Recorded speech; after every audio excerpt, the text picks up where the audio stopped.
ஒன்றே குலமும் ஒருவனே தேவனும் என்பது திருமூலரின் திருமந்திர உரை. தேவர்கள் பலர் உள்ளனர் என்ற மாறுபட்ட நம்பிக்கைகளே ஒன்றாய் இருக்க வேண்டிய மனிதகுலம் தனித்தனி பிரிவுகளாக பிளவுபட்டு நிற்பதற்கு முக்கிய காரணமாகின்றன. ஒவ்வொரு தேவருக்கும் ஒவ்வொரு தனி மதம் என்ற எண்ணம் உருவாகி கண்களுக்கு புலனாகாத அந்த தேவர்களின் பெயரில் மனிதர்கள் தங்களுக்குள் தாங்களே வேறுபாடுகளை உருவாக்கி கொண்டு அமைதியின்றி வாழ்கின்றனர். ஆயிரக்கணக்கான ஆண்டுகளுக்கு முன்பே சித்தர் மரபில் தோன்றிய திருமூலர் இதற்கான ஒரு உபாயத்தை தமது உரையின் மூலம் நமக்கு வழங்கியுள்ளார். ஒன்றே குலமும் ஒருவனே தேவனும், நன்றே நினைமின் நமனில்லை நானாமே. இதன் ஆழமான பொருள் என்னவெனில், ஒவ்வொரு மனிதனும் தான் ஆறறிவு கொண்ட அரிய மனித பிறவி என்று உணர்வதற்கு காரணமாக இருப்பதே திருமூலர் கூறும் ஒருவனே தேவன் என்னும் பியூர் கான்சியஸ்னஸ் என்று சொல்லப்படும் தூய விழிப்புணர்வாகும். அத்தூய விழிப்புணர்வு அன்றி வேறொன்றும் இல்லை. அது கண்களால் காணப்படும் ஒரு பொருள் அல்ல. ஒவ்வொரு மனிதனின் ஆழமான உள்மூச்சுக்கும் வெளிமூச்சுக்கும் இடையில் அமைதியாக இருக்கும் பூரண பொருளே அது. ஒரு கணம் மூச்சு அங்கு இயல்பாக நின்றுவிடும். அந்த அமைதி தருணத்தில் மனமும் தன்னிச்சையாக அமைதி அடைகிறது. அங்கு எண்ணங்கள் இல்லை, அசைவில்லை, கடந்த காலமோ எதிர்காலமோ இல்லை. தூய விழிப்புணர்வு மட்டுமே ஒளி உணர்வாக தனக்குத்தானே அங்கு ஒளிர்ந்து கொண்டிருக்கிறது. உருவமற்ற அந்த தூய உணர்வே ஒவ்வொருவரின் உண்மையான தேவனும் ஆகும். ஆதிசங்கரர் இந்த உருவமற்ற தூய உணர்வையே ஜோதிர் பிரம்மம், நிர்குண பிரம்மம், ஏகாத்மா என்று குறிப்பிடுகிறார். இஸ்லாத்தில் லா இலாஹா இல்லல்லாஹ் என்பது இஸ்லாத்தின் அடிப்படை களிமா ஆகும்.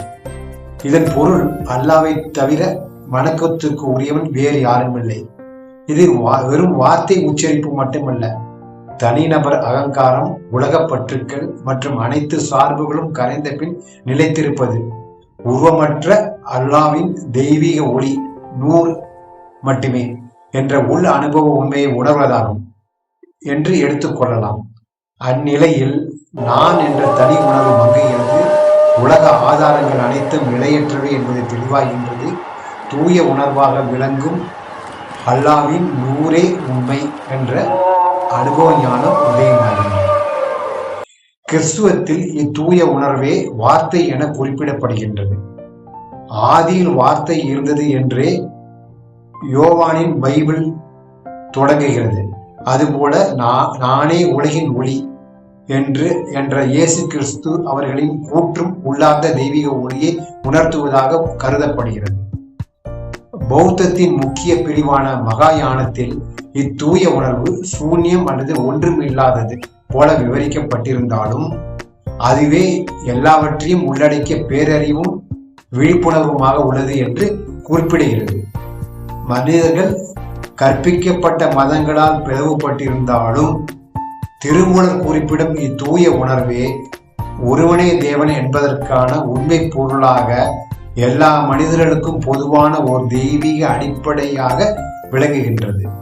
மத அடையாளங்களில் ஆழமாக பற்றுணர்ந்து வாழும் மனிதர்களிடையே எப்போது ஒவ்வொருவரின் உள்ளும் விளங்கிக் கொண்டிருக்கும் தேவன் ஒருவனே என்ற தூய உணர்வு உணரப்படுகின்றதோ அப்போதுதான் மனித குலம் ஒன்றே குலம் என்பதை உண்மையாக உணர முடியும்.